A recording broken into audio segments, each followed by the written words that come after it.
it with music, beautiful music.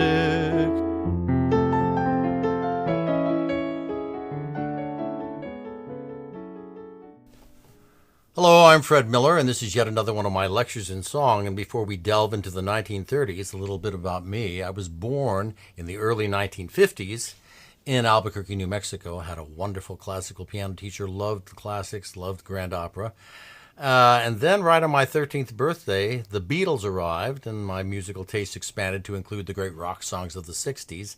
I would go on through high school. In the summer after I graduated, a friend showed me an article about a big rock festival taking place in upstate New York, and we were up for an adventure, so I said, let's go, and we hitchhiked most of the way from New Mexico to the Woodstock Festival. Even managed to show up very prominently in the poster there. I didn't want to be a rock musician. That was the peak of the rock age anyway, and I didn't feel I was cut out to be a classical musician. I wanted to be a musician. I knew that somehow or the other. I went to college very briefly and left. Went traveling around the country a bit in my VW bug and finally settled in Greenwich Village. And at some point, somebody gave me an album of Ella Fitzgerald singing Cole Porter.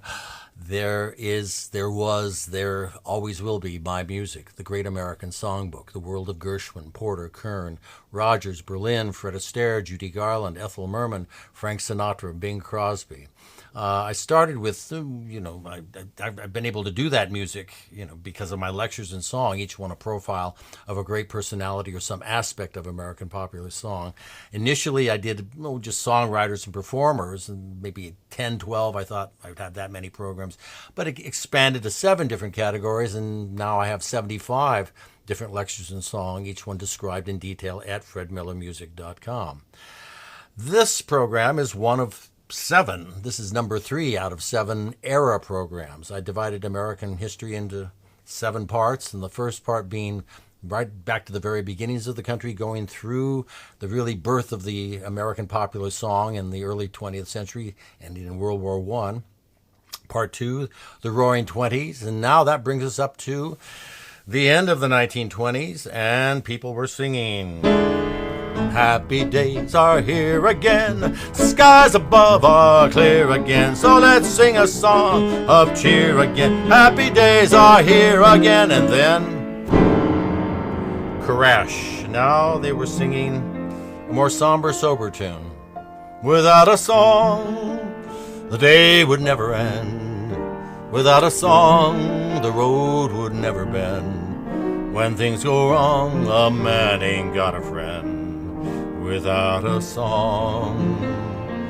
Well, like all my era programs, it's sort of almanac style. I go year by year, describing all the various things happening and focusing on the songs. Well, 1930, we were sobering up after the jazz age and the crash, and besides singing songs, miniature golf seemed like a safe, cheap, legal way to get out and enjoy yourself and forget your troubles. And jazz evolved into swing and larger ensembles, evolving eventually into the big bands. And there was the rise of all the glamorous black musicians, Louis Armstrong, Count Basie, Duke Ellington, Cab Calloway, Lionel Hampton.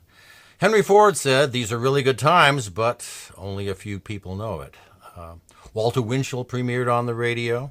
The first broadcast from ships at sea, and Albert Einstein arrived in New York, and the most popular shows on the medium of the age, radio, Amos and Andy, the Goldbergs, Fleischman Hour, So Long Until Tomorrow, Lowell Thomas. And the music, well, you had all the great ones, Gershwin and Porter and Kern, Rodgers and Hart.